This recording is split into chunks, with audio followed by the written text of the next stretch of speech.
এবার স্ত্রী সন্তানের লাশ দাফনের পর জামিন পেলেন ছাত্রলীগ নেতা সাদ্দাম। স্ত্রী সন্তানের লাশ দাফনের পর এবার মুক্তি পেয়েই নিজ বাড়িতে গেলেন ছাত্রলীগ নেতা সাদ্দাম। আপনারা কেমন?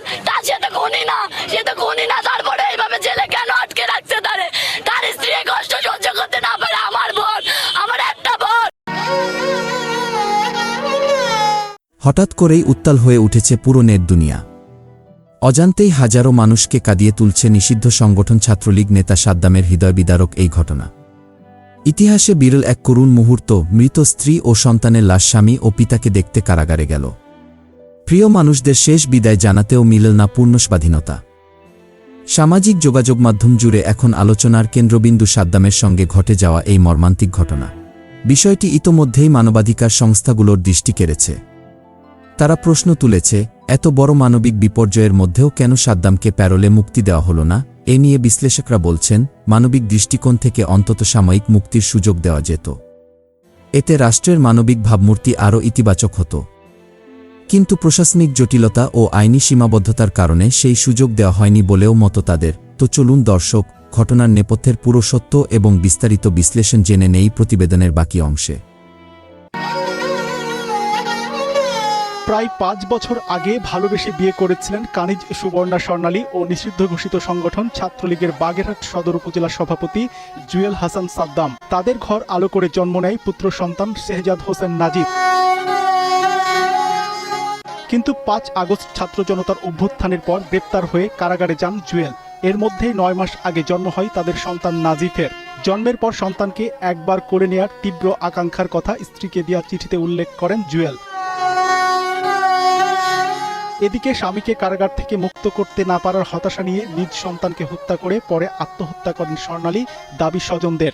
এদের সম্পর্কটা এতটা গভীর ছিল যে জামিনের আশায় ধরেন একটা স্ত্রী অপেক্ষা করে থাকে যে আমার স্বামী মনে হয় এইবার জামিন হলে আমার কাছে আসবে, কিন্তু তো তা পারিনি, যে কোনো কারণে হয়তো আটকে গেছে। খুব চেষ্টা করেছে জামিনের জন্য, জামিন হয়নি। একটা জামিন হয় আর একটা দিয়ে ওয়ারেন্ট এসে যায়। রাজনৈতিক কেস, যাতে লাস্টে মারা গেল, মারা যাওয়ার পরেও তার জামিন হয়নি। চেষ্টা করেছে, জামিন হয়। উনি এই বাচ্চা হওয়ার আগের থেকে উনি জেল হাজত। এই ঘটনায় নিহত স্বর্ণালীর বাবা রুহুল আমিন হাওলাদার বাদী হয়ে বাগেরহাট সদর মডেল থানায় অজ্ঞাত আসামিদের বিরুদ্ধে একটি হত্যা মামলা দায়ের করেছেন। অন্যদিকে একই ঘটনায় পুলিশ বাদী হয়ে একটি অপমৃত্যুর মামলা করেছে। মেয়ের পরিবারের পক্ষ থেকে একটি হত্যা মামলা দায়ের করা হয়েছে। আমরা লাস্ট পোস্টমর্টম শেষে পরিবারের কাছে হস্তান্তর করেছি। বিষয়টি তদন্তাধীন, মেডিকেল রিপোর্ট পাওয়ার পর আমরা আইনি ব্যবস্থা নিব। পুলিশের পক্ষ থেকে একটি অপমৃত্যু মামলা এবং একটি হত্যা মামলা দায়ের করা হয়েছে। এদিকে শনিবার বিকেলে স্ত্রী সন্তানকে শেষবারের মতো দেখাতে মরদেহ নিয়ে যাওয়া হয়েছে যশোর কেন্দ্রীয় কারাগারে। তবে এলাকাবাসী এই মৃত্যুকে রহস্যজনক বলে মনে করছেন। ঘটনার সঠিক তদন্তের দাবিও জানান তারা। আমাদের একজন নোবেল বিজয়ী প্রধান উপদেষ্টা আছেন। দুদিন পরই তার মুখ থেকে আমাদের বয়ান শুনতে হয় 24 5 আগস্টের পর বাংলাদেশে নতুন নতুন ইতিহাস নির্মাণ হচ্ছে। সাম্প্রতিক সময়ে তিনি বলার চেষ্টা করছেন যে বাংলাদেশ 5 আগস্টে বর্বরতা থেকে সভ্যতার যুগে প্রবেশ করেছে। ইতিহাস থেকে নির্মাণ হচ্ছে, তিনি একেবারে খারাপ কিছু বলছেন তা নয়, তবে সেই ইতিহাসগুলোই আসলে বর্বরতার, সেই ইতিহাসগুলোই আসলে কলঙ্কের। কেন এই কথা নতুন করে বলছি? আপনারা হয়তো এরই মধ্যে একটি অমানবিক সংবাদ শুনেছেন। বাগেরহাট সদর উপজেলার ছাত্রলীগের সাবেক সভাপতি জুয়েল হাসান সাদ্দাম, তিনি যশোর কারাগারে বন্দী আছেন 5 আগস্টের পর থেকে।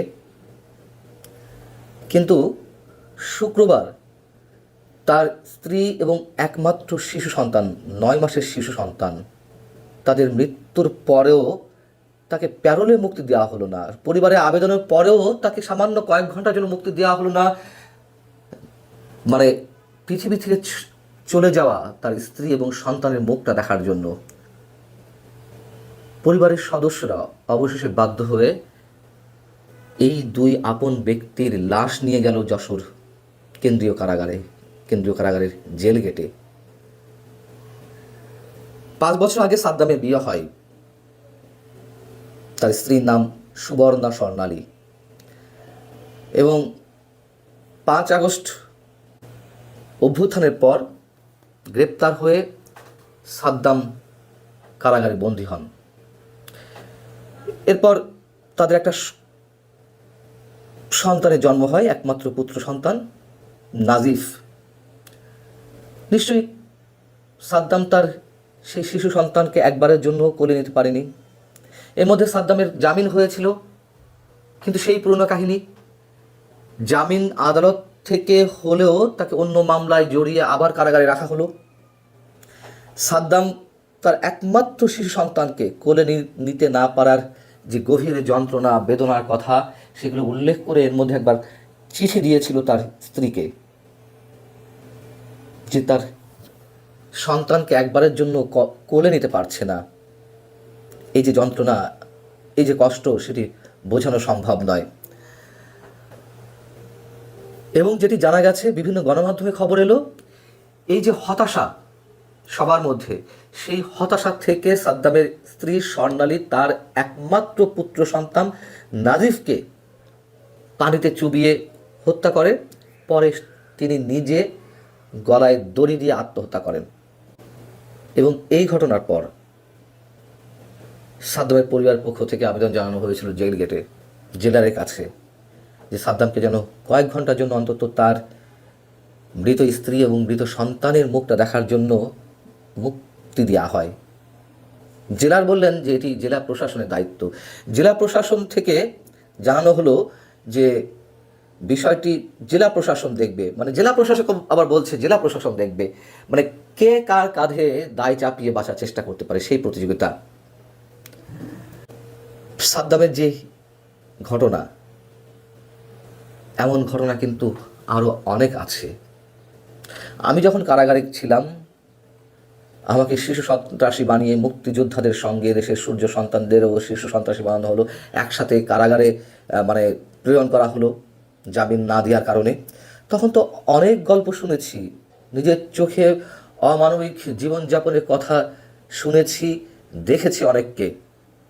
তার মধ্যে একজন পল্টন থানা ছাত্রলীগের সাবেক সভাপতি মোহাম্মদ ফাহাদুল্লাহ প্রায় কাশিমপুর কারাগারে আমি যখন ছিলাম, আমার পাশের ওয়ার্ডে ছিলেন তিনি প্রায় আমাকে বলতেন, ভাই আমার একটা মাত্র ছেলে, তার ছেলের বয়সও 9-10 মাস, নাজিফের মতো।